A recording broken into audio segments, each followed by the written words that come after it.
Есть? Да. Нажал на запись. Да. Значит. На всякий случай. Кто-то может подключиться на всякий случай. Вдруг выйдет, чтобы не сбилось. Или давайте я.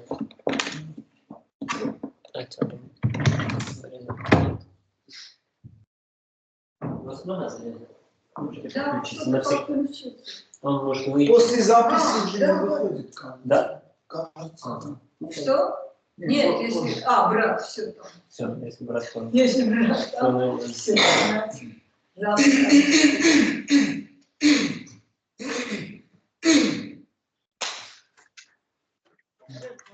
Krishna Hare Krishna Krishna Krishna Hare Hare Hare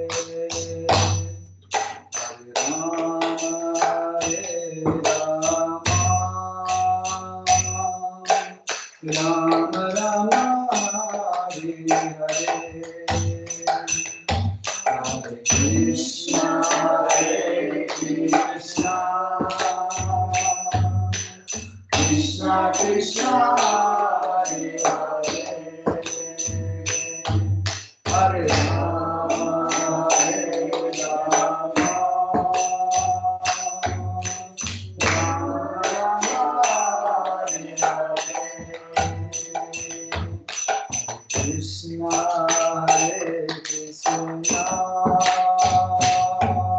Krishna Krishna Krishna Hare Hare Hare Rama Hare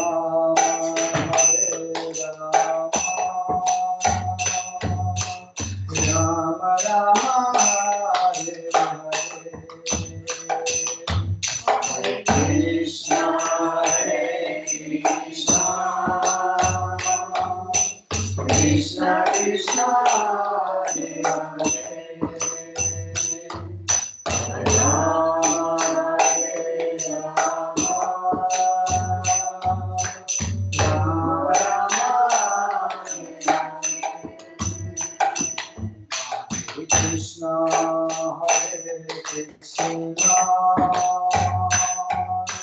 Krishna Krishna Hare Hare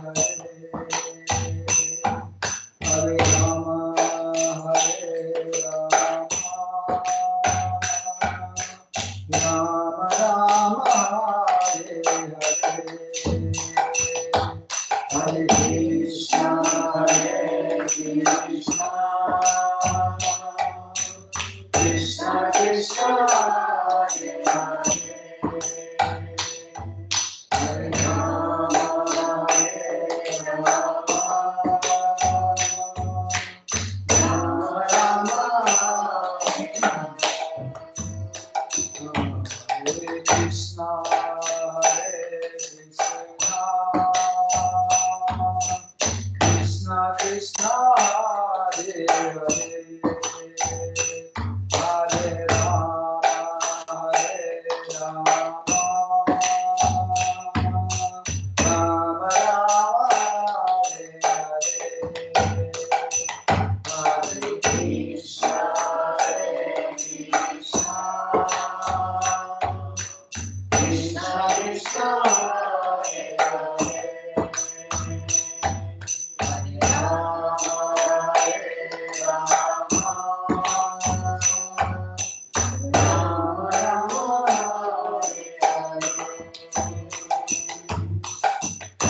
Hare Krishna Hare Krishna Krishna Krishna Hare Hare Hare Rama Hare Rama Rama Rama Hare Hare Hare Krishna Hare Krishna Krishna Krishna Hare Hare Hare Rama Hare Rama Rama Rama Hare Hare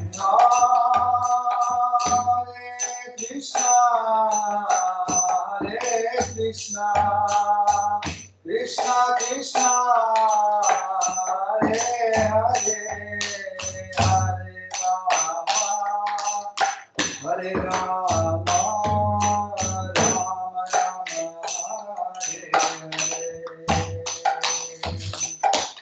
Hare Krishna, Krishna Krishna, Hare Hare, Hare Rama, Hare Rama, Rama Rama, Hare Krishna, Hare Krishna, Krishna Krishna, Hare Hare, Hare Rama,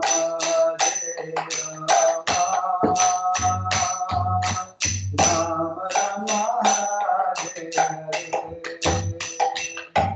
Hare Krishna,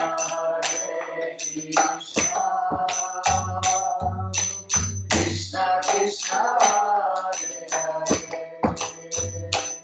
Hare Rama,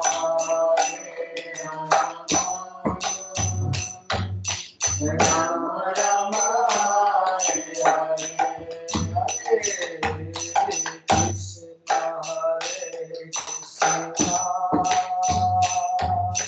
Krishna, Krishna Krishna, Hare Hare, Hare Rama,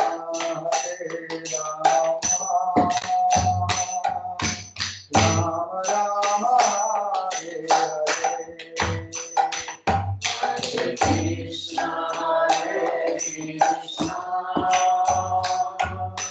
Krishna Krishna, Hare Hare, Hare Rama,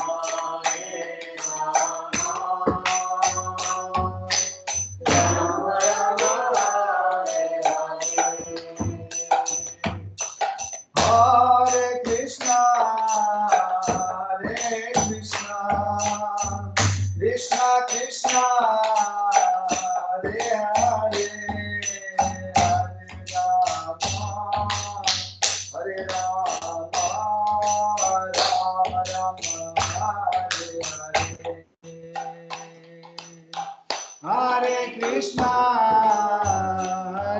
Krishna, Krishna Krishna, Hare Hare, Hare Rama, Rama Rama, Hare Hare. Jayo Ratha Madhava Kunja Bihari.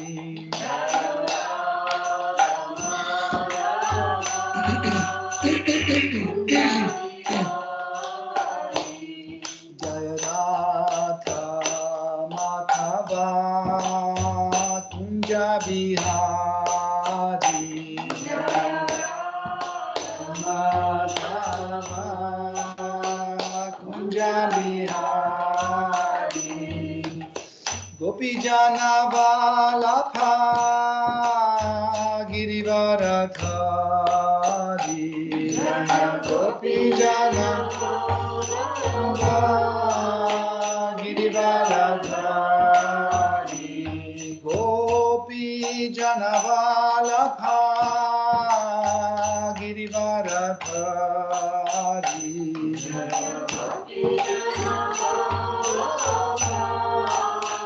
Girivaradhari. Yashoda Nandana Vraja Janaranjana. Yashoda Janaranjana. Yashoda Nandana Vraja Janaranjana. Yashoda Nandana Janaranjana. Jamuna Tira Vanachari. Jamuna Tira Vanachari. Jamuna Tira Vanachari. Jamuna Tira Vanachari Jaya Radha Madhava Kunja Bihari Jaya Radha Madhava Jaya Radha Madhava Kunja Bihari Jaya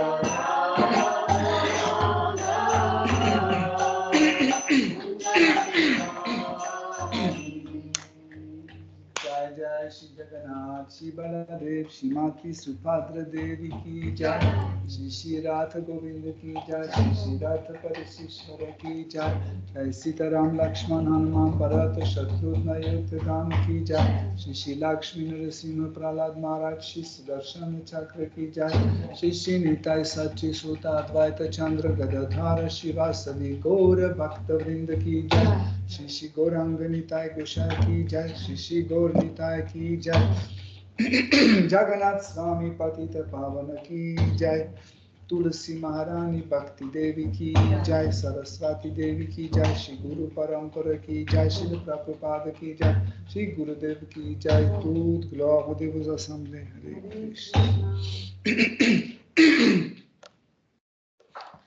Om Ajnanati Mirandasya Jananjana Shalakaya Chakshurun Militam Yena Tasmai Shri Gurave Namaha Shri Chaitanya Manobhishtam Stapitam Yena Bhutale Svayam Rupa Kadamayam Dadati Svapadantikam Vandeham Shri Guru Yuta Pada Kamalam Shri Gurun Vaishnavamscha Shri Rupam Sagrajatam Sahagana Raghunatham Vitam Tam Sajivam Sadvaitam Savadutam Parijana Saitam Krishna Chaitanya Devam Shri Radha Krishna Padam Sahagana Lalita Shri Vishakham Vitamscha Hey Krishna Karuna Sindhu Dina Bandho Jagatpate Gopesha Gopika Kanta Radha Kanta Namostute Tapta Kanchana Gaurangi Radhe Vrindavaneshwari Vrishabhanu Sutte Devi Pranamami Hari Priye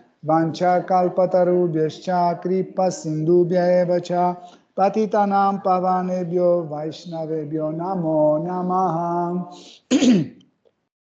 Nama Om Vishnu Padaya Krishna Prestaya Bhutale Shimate Bhaktivedanta Swami Niti Namine Namaste Sarasvate Deve Gauravani Pracharine Nirvishesha Shunyavadi Paschatya Desha Tarine Jai Shri Krishna Chaitanya Prabhu Nityananda Shri Advaita Gadadhara Shivasadi Gaura Bhakta Vrinda Hare Krishna Krishna Krishna Hare Hare Hare Rama Rama Rama Hare Hare Hare Nama Eva Kevalam Kalunasteva Nasteva Gatiranyataha Om Namo Bhagavate Vasudevaya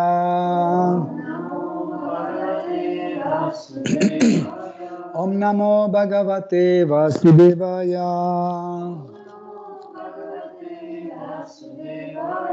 Om Namo Bhagavate Vasudevaya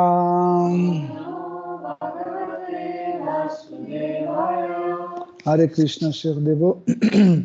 Nous continuons notre étude de Srimad Bhagavatam, 5e chapitre, à partir de verset 1. En fait, dimanche dernier, on a fait juste introduction pour ce verset.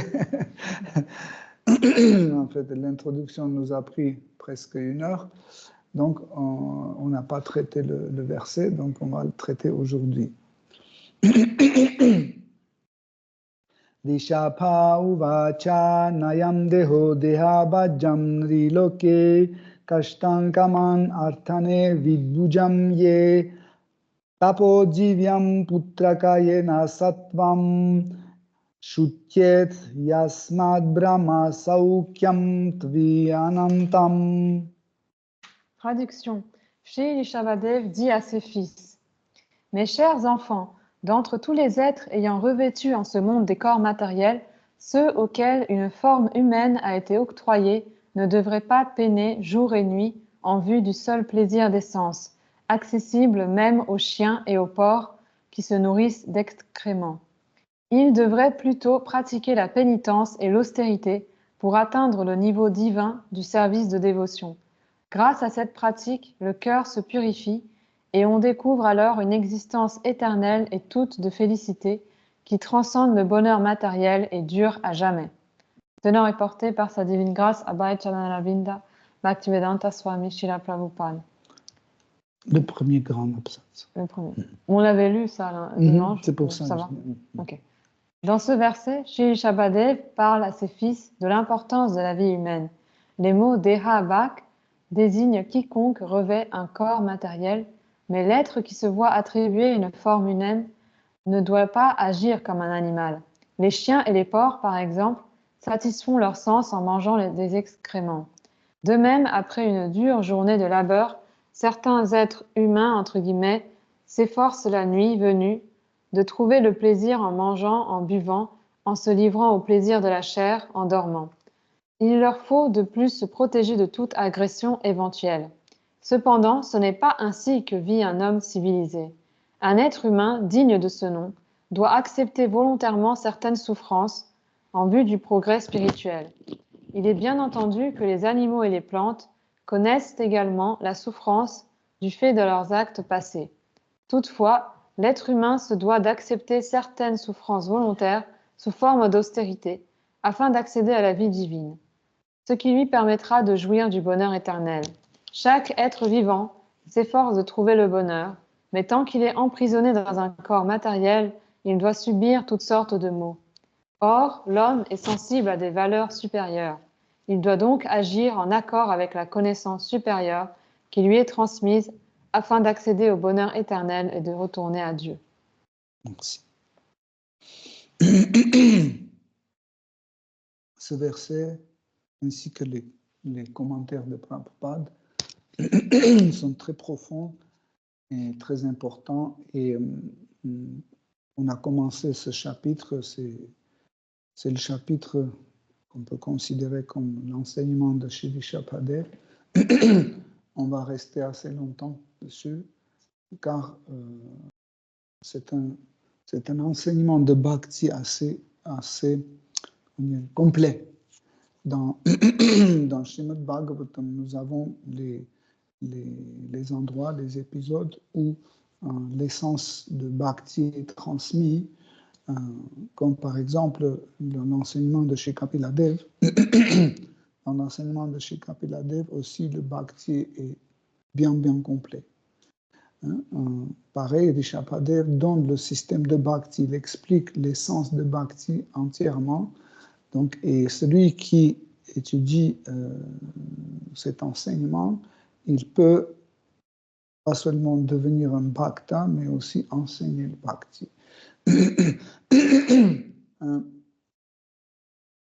Shri Prabhupada et les autres acharyas disent que Srimad Bhagavatam, c'est comme un gâteau. Il est tellement bon que n'importe quel morceau que vous prenez, il est complet, il est bon. Et en fait, nous comprenons que celui qui a vécu, par exemple, la période de Shri Kapila Dev, il a entendu les enseignements de Shri Kapila Dev, cela était suffisant pour développer une attraction vers le Seigneur suprême et retourner au monde spirituel. Celui qui a entendu les enseignements de Shri Rishabhadev, pareil, cet enseignement est tellement complet que ça peut aider à cette personne à développer cette attraction vers Shri Krishna, appelée Rati, et retourner au monde spirituel. Donc,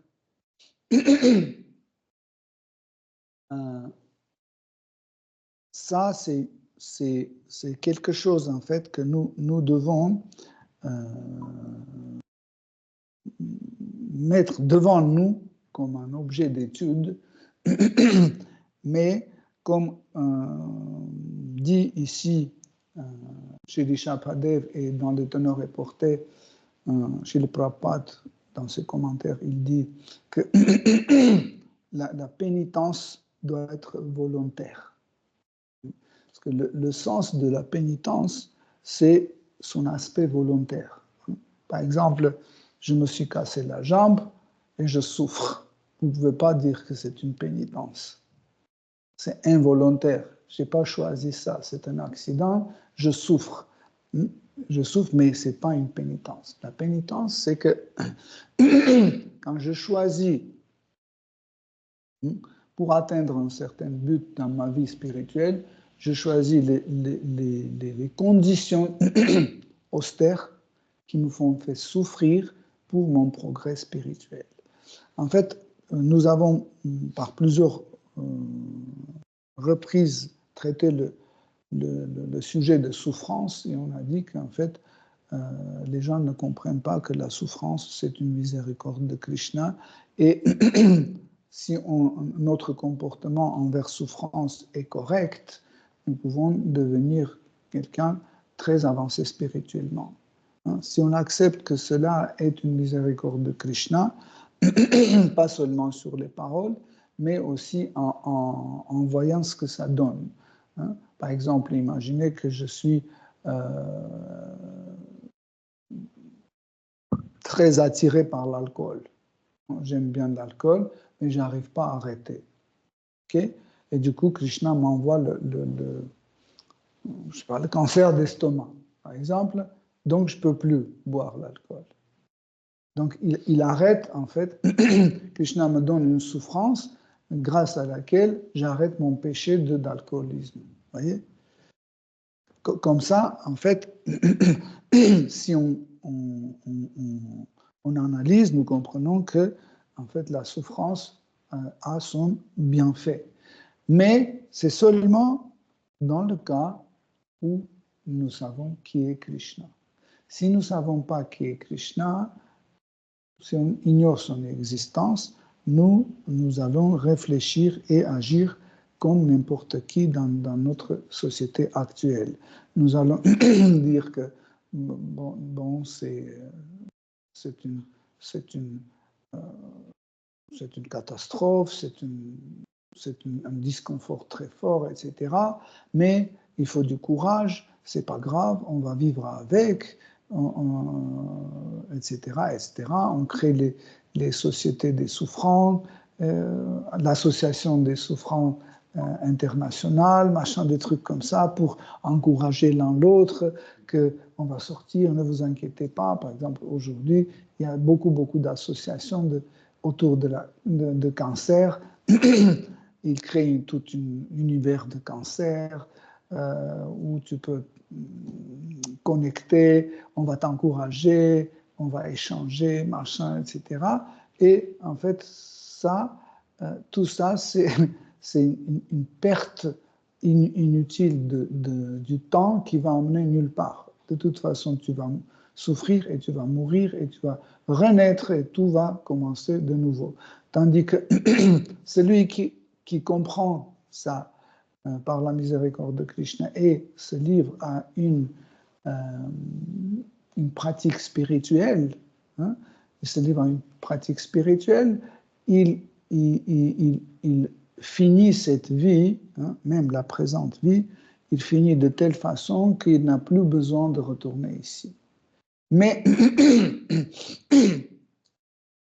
malheureusement, la décadence de Kali explique aux gens que, en fait, si nous sommes sur un chemin spirituel, on ne doit pas souffrir. Et ils disent que, donc, la pratique spirituelle doit nous apporter que du bonheur, etc. Bien sûr.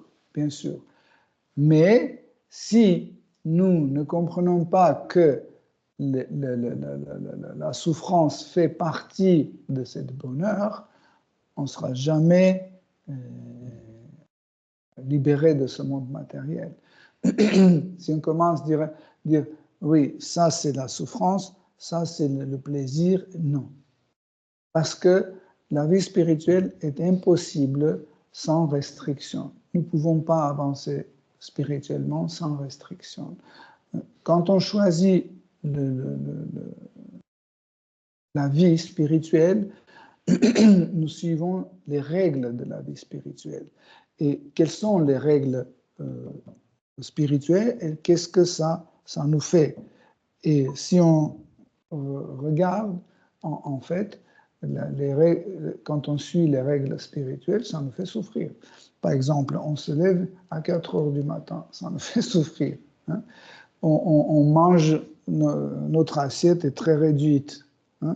Ça nous fait souffrir parce que aussi, il y a le jour des Kadashi qu'on ne peut pas manger les graines, il y a le Janmashtami où on doit jeûner, on ne peut pas parler de tout et n'importe quoi, etc. Et du coup, on voit que en fait, la restriction, c'est une forme d'être qui nous avance, qui nous pousse. Mais il faut qu'on accepte ce concept. Hein. Il faut qu'on dise que les restrictions sont bienvenues. Une fois, quand on accepte ces restrictions, sachez, il y a un autre danger, que les restrictions commencent à nous faire plaisir. C'est un autre danger et nous commençons à gratifier nos sens à travers les restrictions. Donc ça, c'est un autre danger. Voilà pourquoi, en fait, si les restrictions et les pénitences, les austérités ne fonctionnent pas dans le cadre de bhakti, ça devient bhukti, même avec les restrictions. Hein. Par exemple, il y a beaucoup de yogis qui ne mangent pas pendant des mois, je ne sais pas, ils ne respirent pas. Ça aussi, c'est des restrictions, mais ce sont des restrictions qui leur font plaisir, parce qu'ils sont contents qu'ils arrivent à contrôler leurs sens, contrôler leurs organes de sens, etc. Vous voyez. Donc, ici, Shri Vishapadev s'adresse à ses 100 fils. Si vous vous souvenez, il y avait beaucoup de monde là-bas où les fils de Rishabhadev ainsi que Rishabhadev lui-même sont rendus pour cet événement spirituel et Rishabhadev a profité de cette occasion pour donner des instructions à ses fils. La première chose, pourquoi il a donné ces instructions à ses fils? Parce que le père d'un enfant, c'est le premier gourou.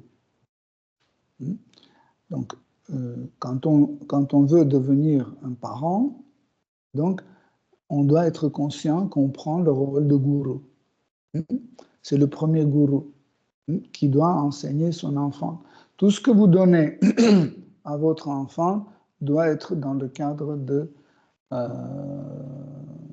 conscience de Krishna. Peu importe, l'enfant peut dire ce qu'il veut, il peut poser des questions, il peut faire des bêtises, etc. Nous, on doit les traiter de point de vue de la Bhagavad Gita, de point de vue de service dévotionnel. C'est pas comme ça. Ça, c'est pas dévotionnel, donc ça, c'est matériel, et ça, c'est dévotionnel. Nous ne devons pas faire comme ça. Un enfant qui va dans l'école publique normale et qui revient et dit à son père, qui est son gourou, le premier gourou, il dit que, tu sais, aujourd'hui, pendant notre cours, le professeur a dit que l'homme est devenu l'homme à partir d'un singe. Donc, nous ne devons pas, en fait, le gourou, le parent, il ne doit pas penser comme ça. Oui, ça c'est l'école, donc on doit dire, ok, oui, c'est comme ça. Mais moi, je ne crois pas à ça. Je sais que Krishna a donné cette habilité à Brahma de créer les corps des êtres humains. C'est pas comme ça. Donc, ici, le parent doit se montrer comme un bona fide gourou, un vrai gourou. Il doit expliquer. Tu vas à l'école, on te donne ce concept d'apparition d'un être humain. Mais il existe beaucoup d'autres versions de l'apparition d'un être humain. Et parmi lesquelles, la plus profonde et plus vraisemblable, c'est la création de l'homme à partir de Brahma. Et éventuellement, un enfant demandait qui est Brahma. Donc, vous racontez qui est Brahma. Vous voyez? Donc, ça, c'est la meilleure façon. Parce que si vous dites, non, c'est ce qu'il dit, c'est une stupidité, etc., etc., et vous commencez le mettre contre professeur à l'école, c'est une mauvaise choix, une mauvaise solution. Tandis que vous me dites que, en fait, regarde, si c'était comme ça, par exemple, vous prouvez en fait cette théorie, vous dites si l'homme est apparu sur la base d'un singe, donc on devait toujours en permanence avoir la forme qui se trouve dans l'état intermédiaire entre l'homme et un singe. N'est-ce pas? Parce que si c'est une forme, c'est pas comme ça, d'un seul coup, il s'est transformé, il a arrêté. Non. Si c'est un processus réel, si c'est un processus véritable et qui marche, on doit toujours avoir la tendance d'une transformation d'un singe vers le homme. Mais nous ne l'avons pas. Aujourd'hui, montrez-moi un qui est entre les deux. Peut-être sur l'autel de... est devenu des hommes, c'est bon, il en a pour tous, ils sont devenus blancs. C'est impossible. C'est impossible. Nos ancêtres sont des singes maintenant. C'est impossible parce que je ne veux pas consacrer ça tout à ce sujet. C'est impossible pour plusieurs raisons, mais je ne veux pas passer sur ce sujet. Donc, vous avez bien compris que, en fait, j'ai raconté ça juste pour dire que, en fait, celui qui devient un père, donc, il prend la responsabilité et la position de gourou.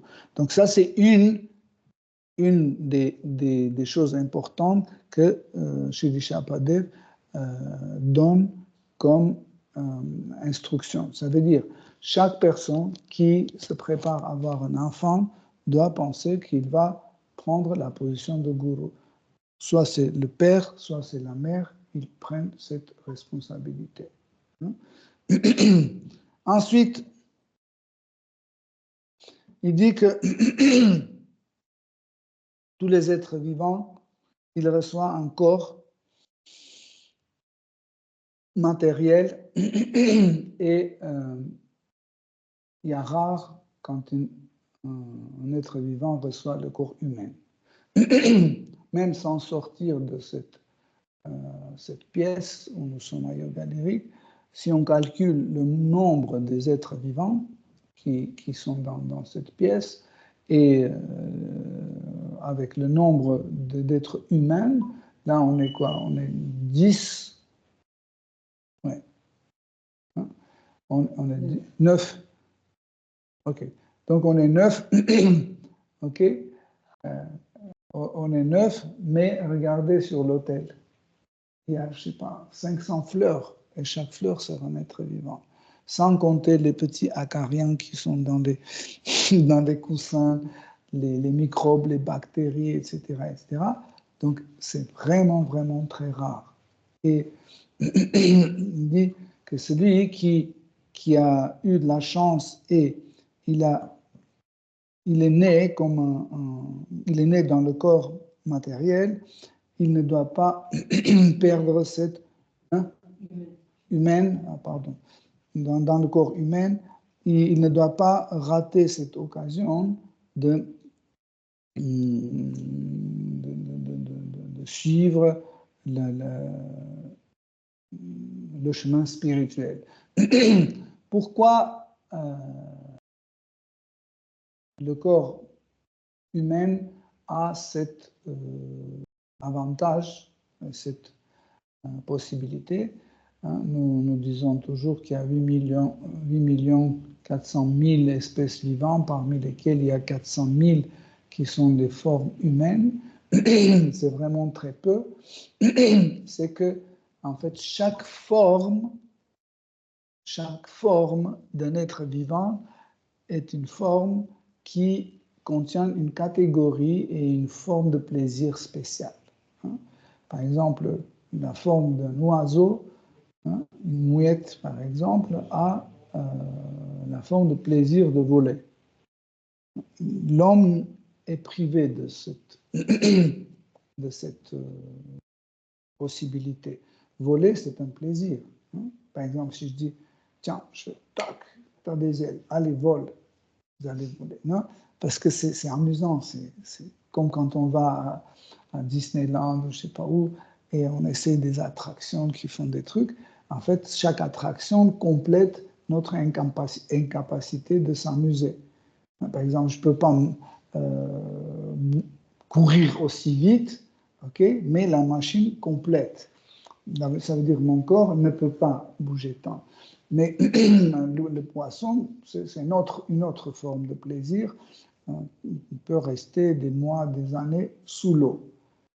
Mais un oiseau ne peut pas faire ça. Donc, ça veut dire la forme, chaque forme, c'est une possibilité de recevoir tel ou tel plaisir. Vous voyez? Mais la forme humaine est le seul qui a une ouverture, il y a l'ouverture de la conscience, sans limite. Comment ça se passe? Je veux bien vous expliquer pour qu'on voit vraiment quel est l'avantage d'une forme humaine. C'est que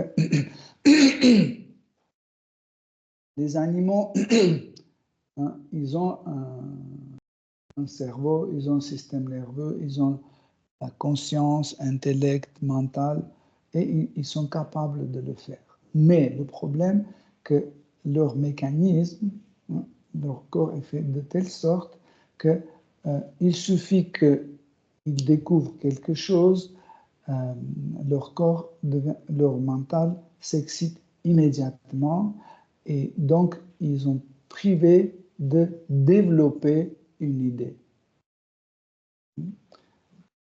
Pourquoi? Parce que ça va tout de suite dans les 4 catégories: manger, dormir, s'accoupler et de défendre. Donc, par exemple, un chien voit cet objet, il voit ce dictaphone, il voit qu'il ne peut pas le manger.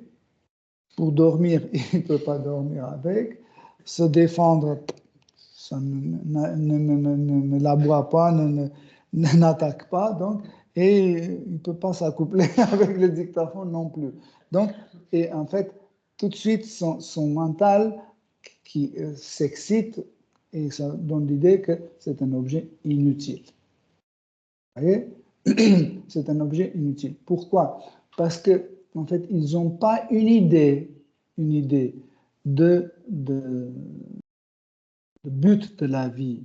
Ils ne peuvent pas reculer dans leur intellect, ils ne peuvent pas reculer et poser des questions où je vais qu'est-ce que c'est le sens de la vie, etc., etc. Pourquoi? Parce que l'excitation ne laisse pas développer le sujet. Nous, même si on est dans le corps humain, nous avons tous cette expérience. Vous n'avez pas remarqué que, en fait, dès que notre mental est excité, nous ne pouvons plus développer une idée. Nous ne pouvons pas réfléchir, comprendre correctement, valoriser cet objet, etc. Nous faisons une action rapide. Une action rapide de ce moment. Est-ce que c'est agréable à mes sens ou c'est désagréable à mes sens? Voilà pourquoi chez les Shapadev ainsi que chez le Prabhupada, ils disent que en fait, une personne qui agit avec ses sens excités, il a une position d'un animal. C'est la vie animale. Vous voyez? Pourquoi Krishna, au long de tout long de la Bhagavad Gita, apprend Arjuna à contrôler ses sens? Parce qu'en fait, ce contrôle de sens, il nous sort de la catégorie animale et il nous met dans la catégorie humaine. En réalité, si je me compare avec un singe, il n'y a pas de différence. Hein. Sauf que peut-être je n'ai pas une queue, c'est tout. Mais en réalité, il n'y a pas de différence. C'est quoi la différence? C'est parce que les singes aussi peuvent peindre des toiles abstraites. Ils le font. Même les éléphants, j'ai vu les éléphants qui font des fleurs, des trucs comme ça. On les apprend et ils le font. Et quelle est la véritable différence? Hein? Eux aussi, ils ont une perception de soi. Hein? Par exemple, un chien a la perception de soi, un poisson a une perception de soi. Il est convaincu qu'il est un chien, un poisson. Hein? Mais le problème, qu'ils ne peuvent jamais avoir une idée qu'ils peuvent être quelqu'un d'autre. Vous comprenez? Ça, c'est le plus important. C'est ça qui donne la possibilité d'aller sur le chemin spirituel. Parce que pour mettre notre pied sur le chemin spirituel, nous devons accepter que nous ne sommes pas ce corps. Ça veut dire, je peux être quelqu'un d'autre. Vous comprenez? Ça, c'est hyper important à comprendre. Qu'est-ce que nous disons quand on commence à pratiquer sadhana bhakti? On dit, nous ne sommes pas ce corps. Et qui je suis? Je suis une âme. Ça veut dire, je peux être quelqu'un d'autre. Je ne suis pas ce corps, mais je peux être quelqu'un d'autre. Mais ni fleurs, ni chien, ni poisson, ils ne peuvent pas aller plus loin que leur identification actuelle. Pourquoi? Parce que ces formes ont été créées pour ça. Parce que s'ils commencent à poser des questions, ils ne peuvent pas vivre comme un animal, parce qu'ils vont avoir la responsabilité.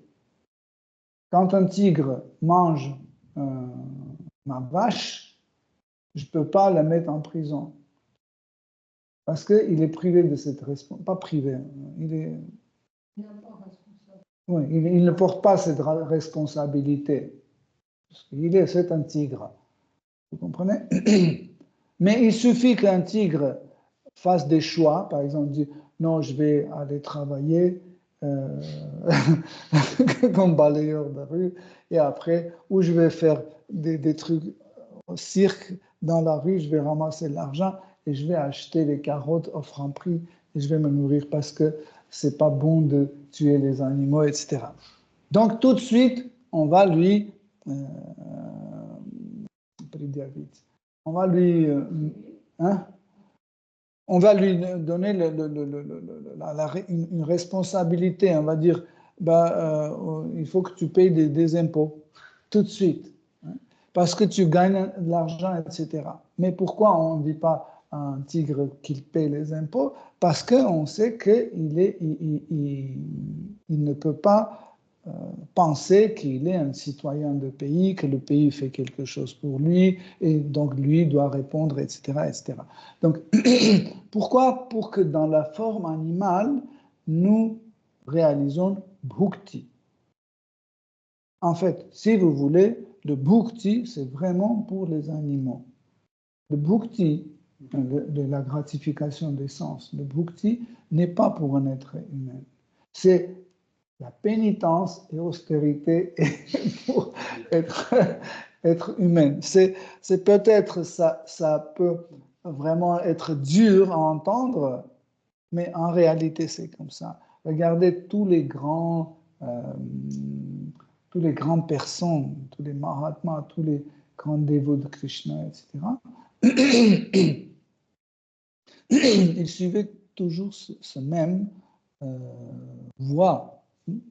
Même ceux qui avaient tout pour le bhukti, ils ne le faisaient pas. Hein, par exemple, prenez un roi Prataparudra. Hein, il avait tout pour bhukti. Qu'est-ce qui lui manquait? Il avait tout, mais il choisissait la pénitence, la restriction. Pourquoi? Parce que c'est la nature d'un dévot ou de la vie spirituelle. Pourquoi? Parce que devant nous, Krishna met deux choses. Il dit Bhakti, Bhukti, Mukti. Bhakti, Bhukti, Mukti. Choisis. Okay?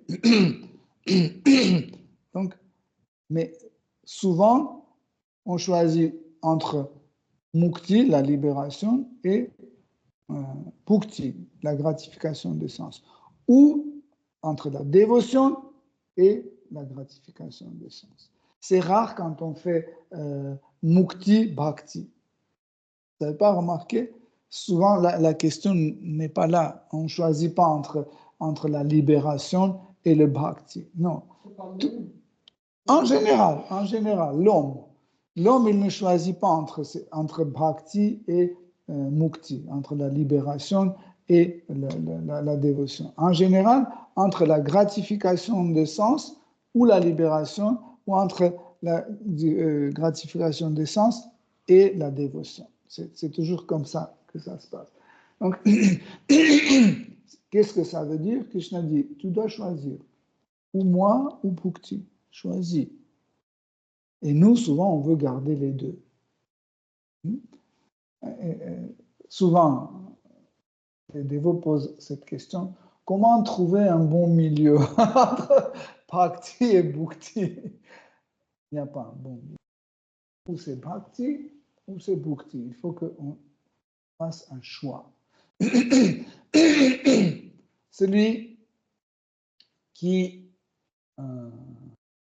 a rencontré les dévots, celui qui a lu la Bhagavad Gita, Srimad Bhagavatam, celui qui a goûté le prasad et qui a eu un peu de shraddha, un peu de foi en lui-même, il peut avec une fermeté abandonner la gratification des sens.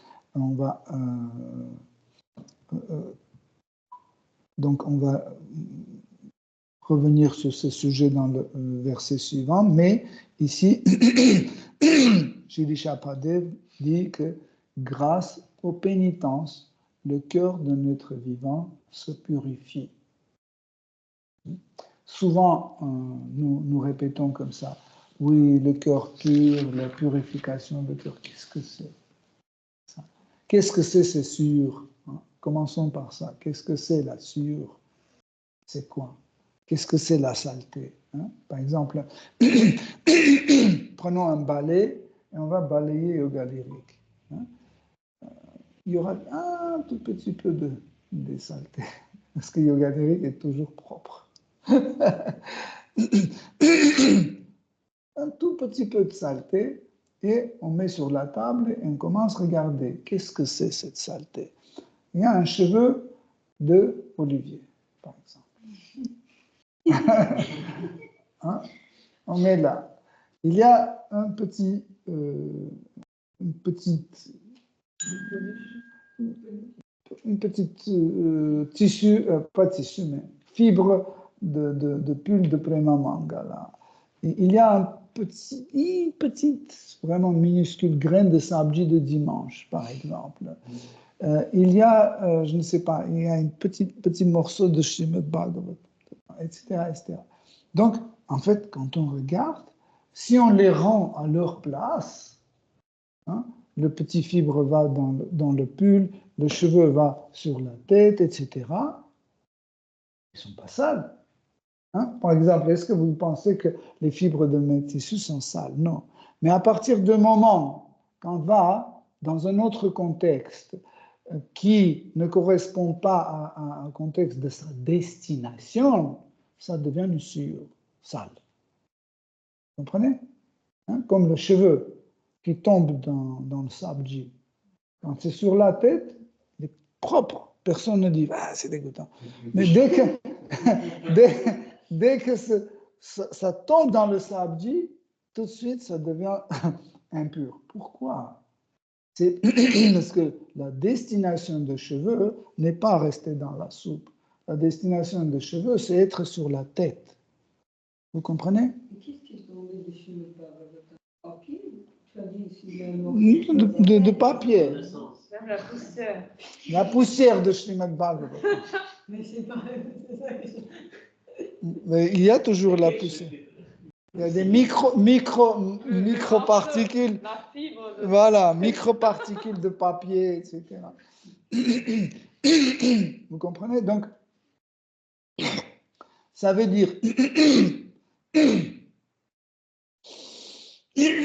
quand nous avons notre cœur, donc le cœur, c'est l'ensemble de tous nos sens. Quand ils sont réunis, quand ils agissent ensemble, c'est le cœur. Okay? Et quand les sens participent à la gratification des sens, donc les sens, comme ça, ils rendent impur, ils salissent, ils contaminent le cœur. Vous comprenez? Le processus de purification des sens et le processus de purification de cœur, c'est le processus de la pénitence. Ça veut dire on doit les retirer de ces objets de gratification. Et, par exemple, je ne sais pas, ces fleurs, c'est des objets de gratification de mes sens. Okay? Et quand je les regarde et je commence à les utiliser pour moi, donc ça c'est une contamination. Pourquoi? Parce que ces fleurs n'est pas destinées à moi. La destination, l'apparition de ces fleurs, la destination c'est pour Krishna. Elles sont destinées à Krishna. Mais moi je les approprie. Les bananes que j'achète, en fait ce que je fais, je les fais servir à moi. Et c'est ça en fait commence à contaminer mon cœur. Mon cœur devient pas propre. Juste, parce que la différence entre austérité, tout ce que tu as dit, on dirait austérité. Nous, qu'est-ce qu'on fait comme pénitence? Pénitence, c'est encore... Une pénitence, c'est comme ça. C'est que je le prends et je veux mettre sur ma tête, etc. OK? Mais Srimad Bhagavatam dit, tu ne dois pas mettre sur ta tête, tu dois mettre sur l'autel. Ça, c'est austérité. Pour toi, ce n'est pas une austérité. Pourquoi? Parce que tu ne fais plus. Pour toi. En fait, austérité et pénitence, c'est des synonymes. J'explique. Parce que l'austérité, c'est l'acte lui-même. Et la pénitence, c'est l'austérité volontaire. En fait, l'acceptation d'une souffrance volontaire. Ça, c'est la pénitence. Par exemple, Saint Jérôme, quand il s'est retiré, il vivait en ermite, donc il avait une corde, très, très grosse corde, et il faisait des nœuds dessus. Et il avait aussi une pierre à côté. Et dès que ses sens commençaient à penser aux femmes ou à un bon bout de sandwich ou quelque chose comme ça, il prenait cette pierre et commençait à frapper son front comme ça pour évoquer la douleur, pour que cette douleur coupe en fait cette séduction. Il prenait cette corde, il commençait à frapper son dos. Ça, c'est la pénitence. Nous, on pratique pas. Si, nous aussi. Parce que le problème, c'est que tu as une expérience de 35 ans, tu ne penses plus à ça, mais si tu racontes ta vie à tes collègues au travail, à quelle heure tu te lèves, qu'est-ce que tu fais le matin, qu'est-ce que tu fais le soir. Par exemple, ils vont dire chaque soir, allez à yoga lyrique et écoutez Srimad Bhagavatam, c'est une pire pénitence. À la place d'aller à un bar à côté, prendre un petit whisky, etc. Ça, c'est la pénitence. Non, parce que pour toi, c'est pas une pénitence déjà. Pareil pour Saint Jérôme, à partir d'un certain moment, ce n'était plus une pénitence parce qu'il s'habituait à ça. Donc, vous comprenez? Parce qu'en fait, la pénitence, c'est l'acceptation volontaire de la souffrance. Donc, on créait même des souffrances parmi les chrétiens des premiers 300 ans de la naissance de Jésus-Christ. Il y avait beaucoup de pratiques de pénitence. Et Jésus-Christ, il a encouragé la pénitence.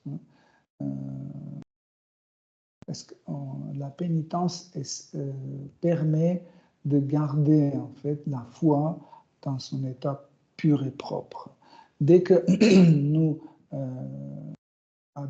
rend ce système de la vie spirituelle, on le rend, on donne une forme administrative. On dit celui-là il est archépiscopos, celui-là il est cardinal, GBC, président du temple, etc., etc. Donc ça casse en fait le système spontané d'ermitage, d'ascèse et de la pénitence. Vous comprenez? Donc, c'est ça. Hein. Par exemple, il y avait les chrétiens, c'était en IIe siècle après Jésus-Christ, qui en Grèce, en Rome, en Grèce, où il y avait des colonnes,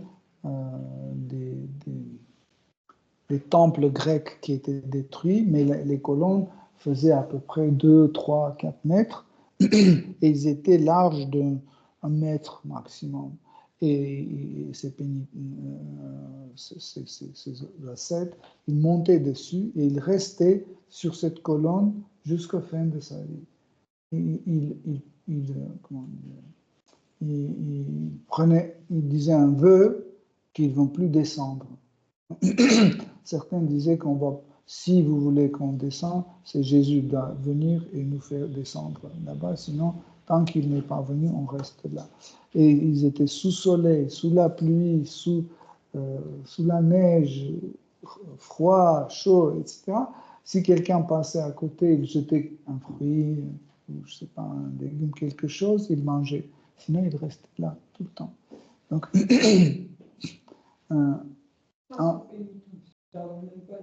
oui, parce que en fait, pour toi, les choses dures, c'est corporel, qui concerne le corps grossier. Mais il y a des gens qui supportent facilement il y a des gens qui supportent facilement le disconfort ou les douleurs physiques, mais ils ne supportent pas les douleurs subtiles. Hein? Tu comprends? Donc, chacun a un domaine de... Oui. Вот эту тему, чтобы закрыть по поводу пенитенции и аскезы, можете вот пояснить? Потому что формулировка аскезы, ну вот, то это добровольное лечение. Brad, il dit pour finir avec pénitence et austérité, est-ce que vous pouvez expliquer? Да, формулировка аскезы, она так и звучит, что добровольное лишение себя ради удовольствия Вишну. La définition d'austérité, ça veut dire volontairement, on nous prive des choses pour faire plaisir à Krishna. C'est austérité, c'est ça, Brad, tu voulais dire? Pas forcément, parce que... Pour qui? Parce que, par exemple, Hiranyakashipu, il faisait les austérités, mais pas pour satisfaire Seigneur Vishnu. Donc, c'était autre chose. Austérité pour obtenir quelque chose, en général. Obtenir quelque chose, mais pas forcément parce que si je fais une pénitence pour satisfaire Seigneur suprême, ce n'est plus une pénitence, c'est service dévotionnel. Je ne peux pas l'appeler pénitence. Pénitence, c'est la forme d'action, Brad.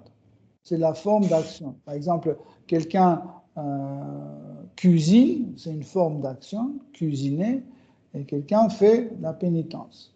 Mais pour quelqu'un, cuisiner, c'est une pénitence.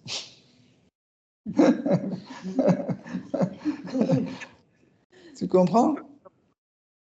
пенитанс, меня, слышно меня? Да. По-русски это как? Пенитанс это переводит, ну тут переводчики покаяние, правильно? Нет. Il dit c'est Pakayani, j'ai oublié, il avait mot. Comment ça s'appelait Pakayani en français? Quand la personne dit je suis coupable et il regrette, il prie à Dieu, c'est quoi le mot en français? Quand il va à l'église,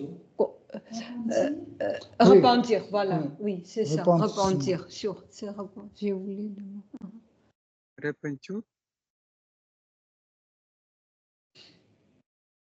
Как сказал ты? Эпитимия. Епитимия. Епитимия. Вот это. Я не понимаю, что это такое. Ну, это pénitence, правда. Вот сказал. Comme Saint Jérôme, il le faisait, c'est ça la Во pénitence. многих, dans plusieurs endroits, l'austérité est considérée comme une pénitence.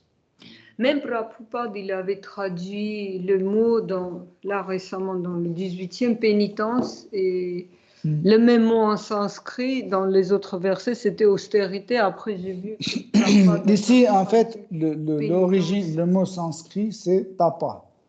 Tapa, d'un coup, Tapa, la traduit austérité. Mais en russe, par exemple, pénitence. c'est écrit подвижничество, подвижники. Donc, c'est des synonymes, il ne faut pas trop rentrer dedans. L'idée globale, c'est que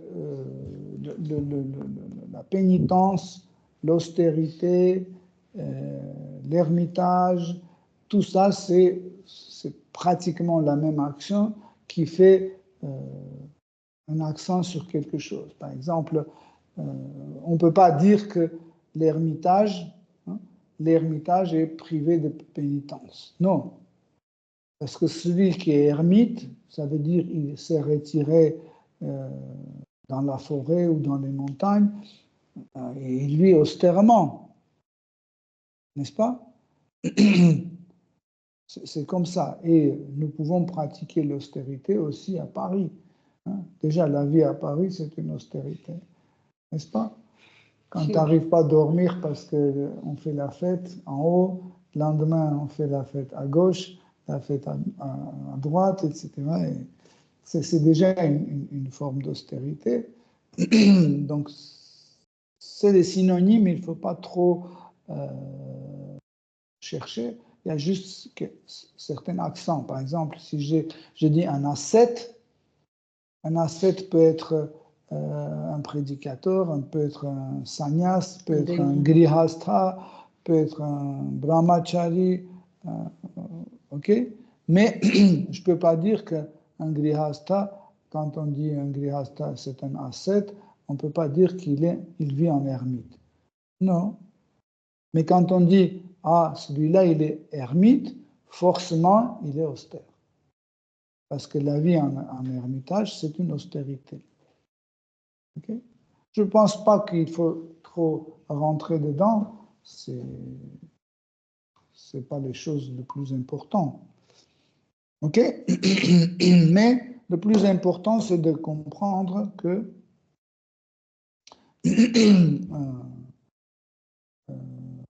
Seigneur Rishabhadev, il dit que sans austérité, sans pénitence, nous ne pouvons pas se mettre sur le sadhana bhakti, sur le chemin de service dévotionnel.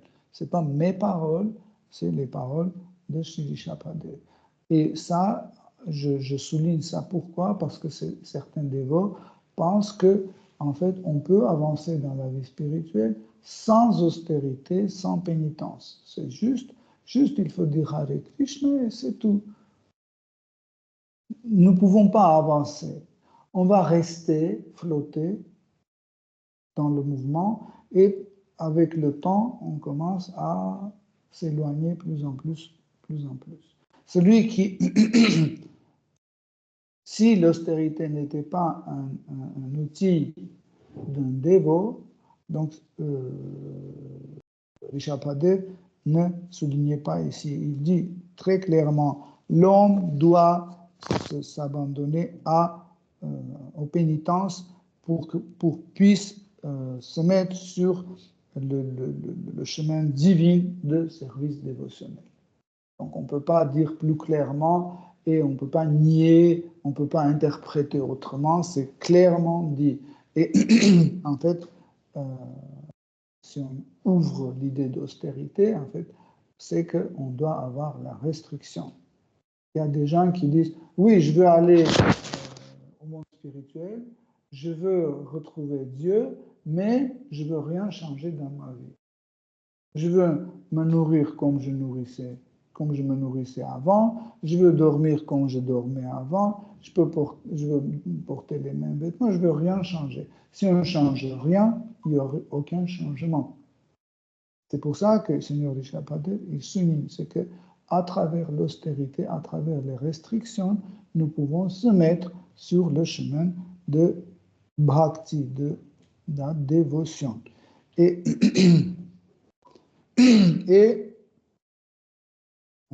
dit que grâce à cette austérité, notre cœur se purifie et nous commence à se rendre compte que nous sommes sur le chemin de la vie éternelle. Ça, c'est une particularité d'un progrès d'un dévot. Quand le dévot commence à progresser dans sa vie, il y a des changements. Le premier changement de vie d'un dévot, c'est qu'il perd la peur. La peur commence à disparaître. Il ne pense plus qu'est-ce qu'il va manger, où il va dormir, etc., etc. Qu'est-ce qu'il va porter, etc. Hein? Il n'a pas peur. Même si on dit, bah, tu sais, si tu ne manges pas, tu vas mourir, il accepte. Vous comprenez? Il accepte toutes les situations. Pourquoi? Parce qu'il sait que le Seigneur suprême est toujours avec lui. Il n'a pas peur. Deuxième chose qui, en fait, prouve que ce dévot a progressé spirituellement, c'est que le dévot devient conscient que sa vie qu'il vit, c'est éternel. En fait, l'idée de mourir, il voit que l'idée de mourir n'arrête pas la vie. Ça veut dire qu'il va suivre toujours. Imaginez un Mercedes avec un chauffeur dedans. Arrive ici, et ici il y a une explosion, et une autre voiture continue avec le même chauffeur. Il y a une autre explosion, le même chauffeur continue. Donc, il continue, il ne s'arrête pas. Et en fait, ça, c'est une phase où le dévot commence à voir qu'il vit une vie qui ne va pas s'arrêter. Qui ne va pas s'arrêter. Vous comprenez? C'est quelque chose à réaliser. Ce n'est pas juste, je vous dis, c'est quelque chose à réaliser, vraiment comme sens. Par exemple, quand vous avez faim, vous sentez. C'est un sentiment. Pareil, en fait, la réalisation, c'est un sentiment aussi. C'est qu'on sent que c'est comme ça. Par exemple, ne plus avoir peur, c'est un sentiment. Avoir peur, c'est un sentiment. Pareil, vous vivez, vous voyez que votre vie, réellement, ne s'arrête pas, ne va jamais s'arrêter. Ce n'est pas une théorie, mais ça continue. Et je vous dis un exemple. Quand, avec Rasalila, à la fin des années 80, on est devenus des dévots en ex-Union soviétique. Il y avait juste quelques livres de Prabhupada qui étaient traduits. C'était le premier chant de Srimad Bhagavatam, Bhagavad Gita, l'enseignement de Sri Chaitanya Mahaprabhu et Krishna Book, et Sri Upanishad. Après, il y avait quelques petits livres qui ont sorti, et quand il y avait les autres chants de Srimad Bhagavatam qui étaient traduits, après Chaitanya Charitamrita, j'ai dit, Krishna, je ne veux pas mourir. J'ai tout ça à lire, je ne veux pas mourir. Ouais. J'avais l'impression, ça c'est quelque chose que tu me donnes et tu vas me priver et je ne vais pas lire. Et après je dis, oui, peut-être dans la vie suivante. Je dis, mais si dans la vie suivante, il n'y aura pas cette possibilité, non, non, non, je ne veux pas mourir, je veux lire ce Chaitanya Charitamrita. Mais après, quand on continue à étudier Srimad Bhagavatam, etc., on voit qu'en fait, il ne s'agit pas d'une vie ou l'autre vie, il y a une seule vie. Et c'est toujours la même vie qui va continuer toujours. Et tu vas lire et Srimad Bhagavatam, et Chaitanya Charitamrita, et Mathurya Kadamini, et tous les autres. Hein, parce que c'est une vie éternelle. Hein. C'est pas qu'on rend la vie éternelle. Elle est éternelle. Sauf qu'on ne savait pas. Vous comprenez? Comme ça, il y a un nouveau sentiment avec lequel nous commençons à vivre. Ok, Hare Krishna, cher Devo, on va s'arrêter aujourd'hui. Je pense que c'est un verset qui était extraordinaire et il finit, Shri Shapadev, il finit en fait ce verset en disant que cette vie éternelle est tellement fort, quand le dévot sent cette vie éternelle, qu'il vit cette vie éternelle, est tellement fort que tout autre type de gratification des sens, tout autre type de bonheur, etc., lui ne plaît plus. Il ne voit que c'est rien du tout. Vraiment, c'est un changement extraordinaire avec Krishna. Si vous avez des questions, des commentaires.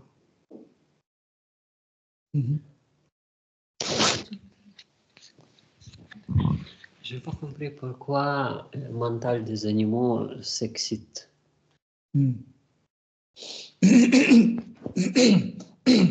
C'est la forme, hein, qui a été créée spécialement pour s'exciter.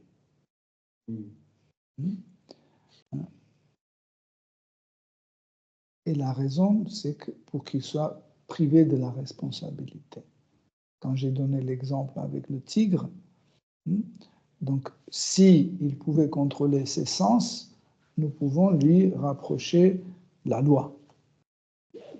Mais il n'arrive pas à contrôler les sens.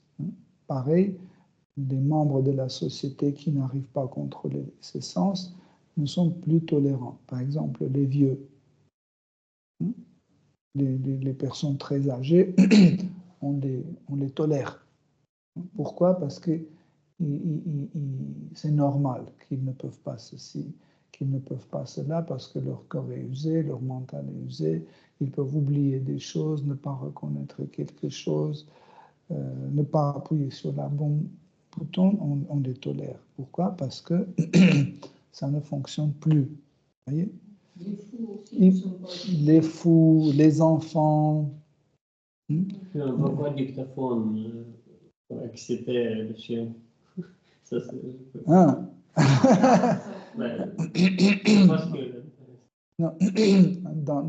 dans l'idée, c'est que excitation, par exemple, il a senti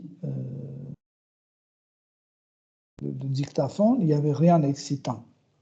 Okay? Rien d'excitant, et tout de suite, son mental est tracé sur autre chose. Tout de suite, par exemple, si j'essaie d'imiter un chien, par exemple, il fait, il dit, ah, un Doberman Pinscher, ah là, hamburger, et là, je connais pas ça. Qu'est-ce que c'est? C'est pas bon, c'est pas bon. Ah oui, il y a ça. McDonald's. Tout de suite, il ne développe pas le sujet. C'est toujours excité. C'est toujours excité. Je pensais que quand on l'a vu au dictaphone, il s'excite. Non, La ça peut. aussi, je voulais dire après. Tu vois, il y a des choses plus excitantes, moins excitantes, mais ils sont toujours excités. Hein?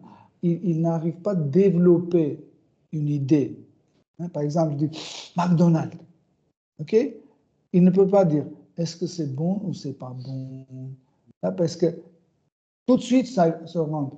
Ou c'est à manger, ou c'est à dormir, ou s'accoupler ou à se défendre. Toujours, il y a en fait la valeur des choses pour un être animal ou végétal ou microbe, c'est toujours est-ce que ça correspond à ces 4 choses. Ok. Et ils sautent d'un à l'autre, d'un à l'autre. S'ils ont mangé, ils veulent dormir. S'ils dorment, ils veulent s'accoupler. S'ils s'accouplent, ils veulent se défendre. Toujours ces 4 sont activés. Mais pour l'homme, il y a une autre fonction. Cette fonction, c'est poser des questions sur la vérité absolue. Hein? On a dit que, en fait, autre chose. Savoir, c'est que je peux être autre. Hein? C'est seulement la vie spirituelle qui peut te proposer cette idée d'être autre que tu es. Tout autre type de vie, la gratification des sens, par exemple, hein, le hédonisme, c'est le pur, les mlechra qui font ça. Et hédonisme ne te propose pas l'idée d'être quelqu'un d'autre. Tu es ça, donc on va tout faire pour que tu vas un maximum, comme les Grecs. Hein. Par exemple, le manger, ils étaient même pires. Pourquoi on les appelle mlechra? Ils étaient encore pires que les animaux. Par exemple, un chien a mangé, il n'a plus de place dans son estomac, okay? Il arrête. Au pire, il peut prendre ça et enterrer quelque part pour manger après. Tandis que les Grecs, ils commençaient à manger, par exemple, le matin, c'était un festin, hein, et quand l'estomac était plein, il y avait un endroit, c'était les fosses pour vomir. Il y avait des plumes. Ils mettaient la plume comme ça dans la bouche, et en même temps, il respirait, et tout de suite, il vomissait tout ce qu'il mangeait, il se lavait, et il continuait à manger. Un chien ne va pas faire ça. Vous voyez? Pourquoi? Parce que sa conscience est programmée, limitée. Mais l'homme, il développe. Pourquoi je ne dois pas manger? Je peux, hein? Bientôt, on va fabriquer les estomacs zapasnoï. Deuxième, troisième estomac, tu le branches, dès que c'est rempli, tu enlèves, tu mets un autre. Après, tu manges, tu enlèves, et on développe. Le sujet, on développe. Qu'est-ce que ça veut dire? C'est on n'a pas le diapason de la conscience d'un être humain n'est pas limité. Il peut aller sans limite. Et tant que l'être vivant est conscient, sa conscience peut s'élargir et prendre des choses. Par exemple, quand on dit être conscient de Krishna, ça veut dire notre diapason est énorme. Qui peut contenir Krishna? Okay? Par exemple, la gloire ou richesse, les animaux aussi ils sont privés de... Oui, parce que ce sont des gratifications des sens qui sont liées à la conscience. Qui sont liées à la conscience. Donc, ça veut dire que tu développes l'idée. Hein? Par exemple, tu dis, oui, je ne vais pas dormir cette nuit, je vais écrire une chanson, parce que demain, il y a la télé, et ils vont me montrer, comme ça, je vais devenir célèbre. Et un chien, il ne pense pas ça.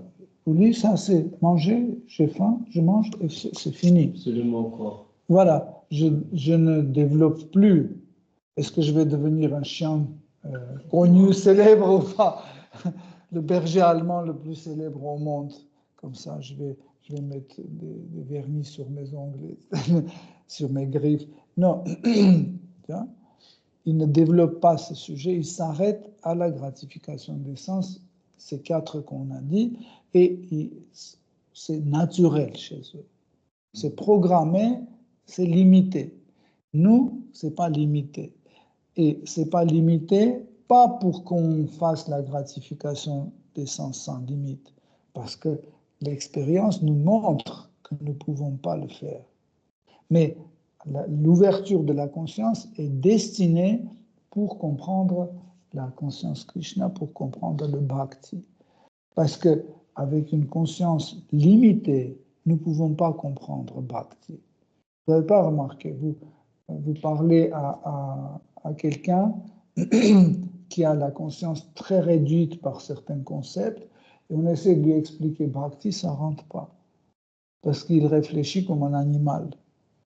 Oui. C'est très difficile. C'est pour ça que le Prabhupada dit c'est comme des chiens et des chats. C'est que leur conscience est tellement réduite que leur comportement, c'est un comportement animal. Seulement parce que l'objet même de notre observation, il est sans limite. C'est pour ça que pour comprendre Bhakti, il faut que notre conscience soit sans limite. Comment on pose les limites? Par exemple, on dit que Dieu n'existe pas. Par exemple, les 5 couches de tamas, en fait, justement, c'est ça qui limite notre conscience. L'ouverture de notre intellect, notre conscience, est limitée par ces 5 couches de tamas. Vous vous souvenez, Tamisra, Antitamisra, Tamas, Moha et Mahamoha. Ces 5 couches de tamas, en fait, qui délimitent. Les animaux n'arrivent pas à sortir de ces 5 choses. Vous comprenez? Les animaux n'arrivent pas à sortir de cette 5. Mais l'homme est capable, par un contre-concept, quand on accepte que Dieu existe, quand on accepte que nous sommes une âme, etc., automatiquement, en fait, nous rejetons cette vie animale et on se met sur la vie spirituelle.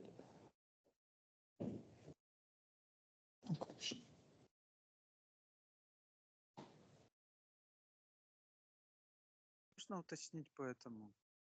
Брат, подними звук, пожалуйста. Саша, на компьютер. Радя, не слышно тебе. Он там pas, брат. Так слышно? Да. Да. То есть я хочу понять вот насчет этого лимита и возбуждения. Et j'aimerais comprendre par rapport à la limite et l'excitation. Потому что в человеке же тоже есть возбуждение. Parce que l'homme aussi, il s'excite. Но у животных оно постоянно. Mais chez les animaux sont excités toujours. То есть, получается, у человека есть то, что позволяет как бы это возбуждение нивелировать или нейтрализовать. Donc, on peut dire que l'homme a quelque chose avec quoi il peut réguler cette excitation. То есть, получается, у животных как бы отсутствует это или заблокировано, да, так как вы говорите, ограничено, да? Ou quand vous dites que c'est limité chez les animaux, ça veut dire soit c'est bloqué, soit ils n'ont pas ce truc-là avec quoi ils en fait, limitent l'excitation. La protection contre l'excitation, c'est certains concepts. Nous pouvons contrôler cette excitation à travers un concept que nous introduisons dans notre intellect. Et en fait, le mental, quand il va dans l'intellect, il trouve ce concept et il commence à agir selon ce concept. Donc c'est l'intellect qui contrôle le mental. Et il ne laisse pas que le mental s'excite. À quel moment le mental s'excite au moment quand nous ne vivons pas selon les concepts, entre guillemets, anti-excitation. Okay? Nous devons introduire nous-mêmes.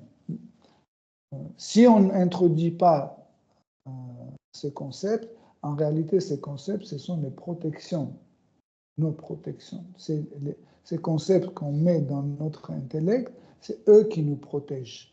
En fait. Par exemple, un enfant, il va, je ne sais pas, il va mettre son doigt dans l'électricité. Pourquoi? Parce qu'il n'a pas de concept de la mort, de l'électricité, etc. On dit, fais attention, ne touche pas ça parce que ça va faire drr et tu vas mourir et tu ne veux plus manger les fraises. C'est fini. Il dit, ok, mettre le doigt là-bas égale 100 fraises. Donc il dit, ok, il les met dans l'intellect et dès qu'il voit une prise électrique, tout de suite ce concept marche et il ne met plus son doigt dedans. En fait, nos actes sont contrôlés par nos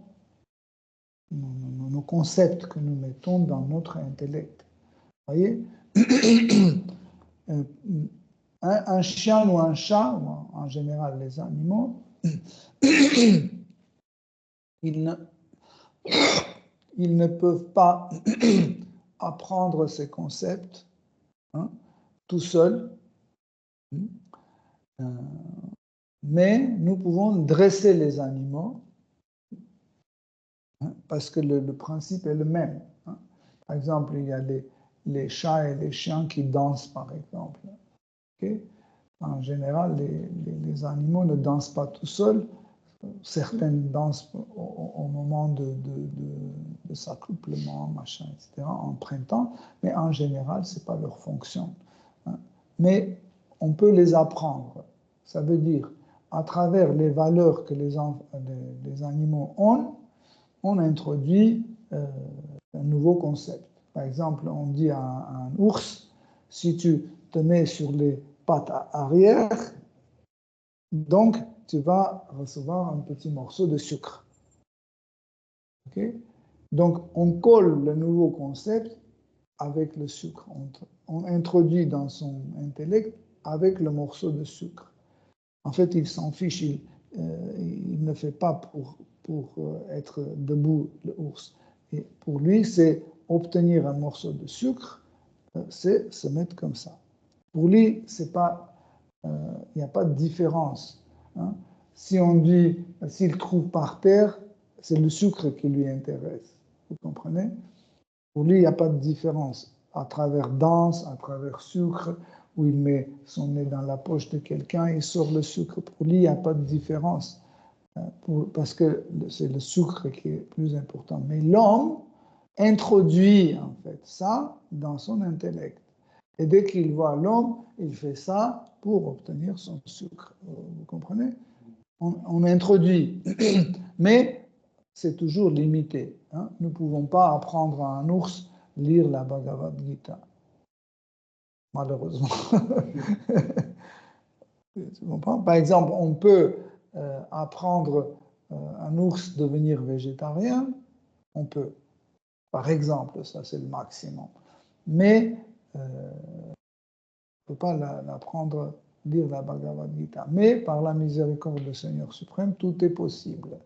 Mais l'idée, c'est que les animaux, en fait, ils sont excités et la nature de plaisir, la nature de bhukti, c'est l'excitation.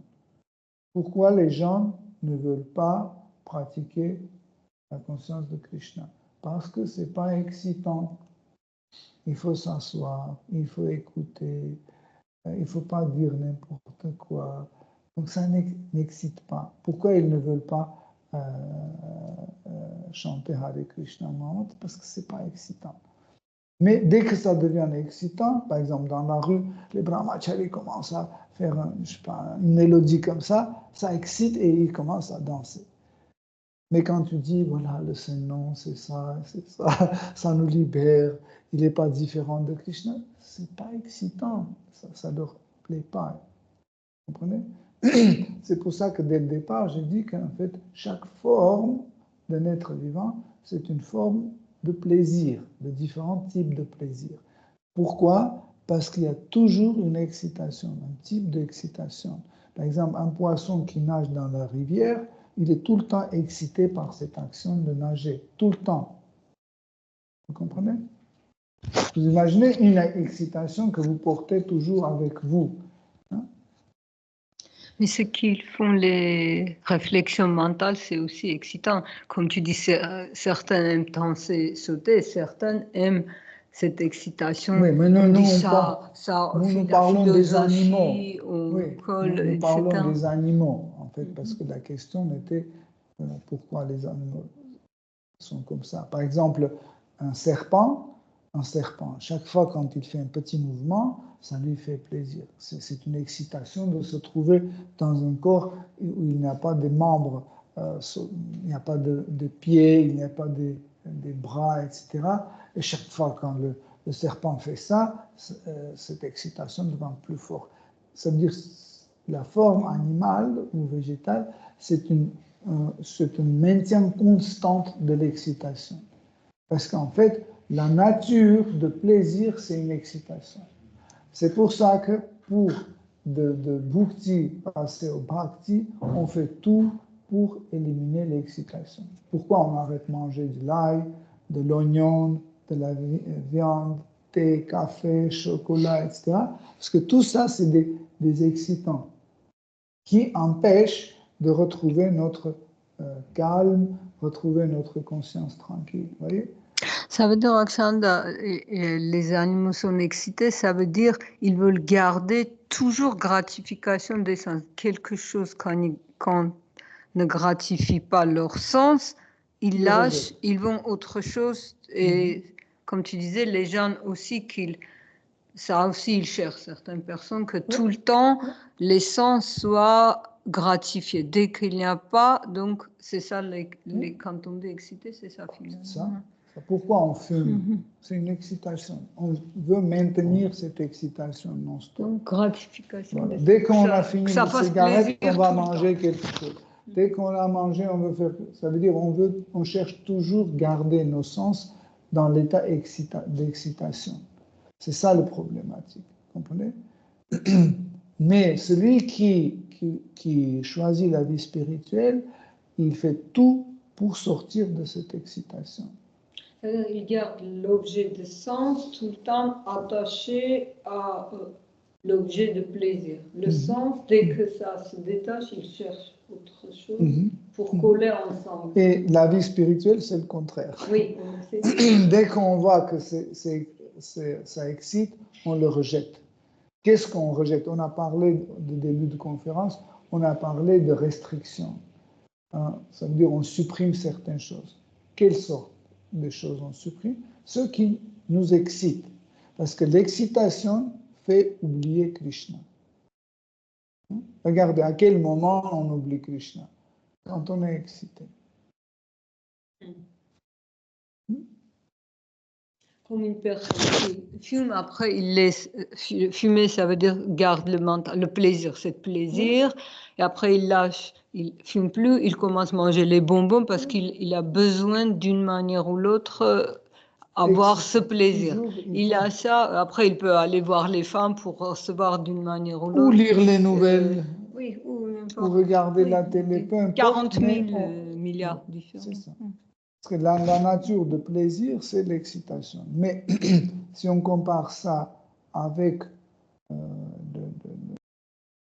la vie spirituelle, l'état spirituel, on parle de ananda, la félicité. La félicité, ce n'est pas un état d'excitation. C'est ce que les gens pensent que. Donc la nature de l'extase, c'est un principe d'harmonie.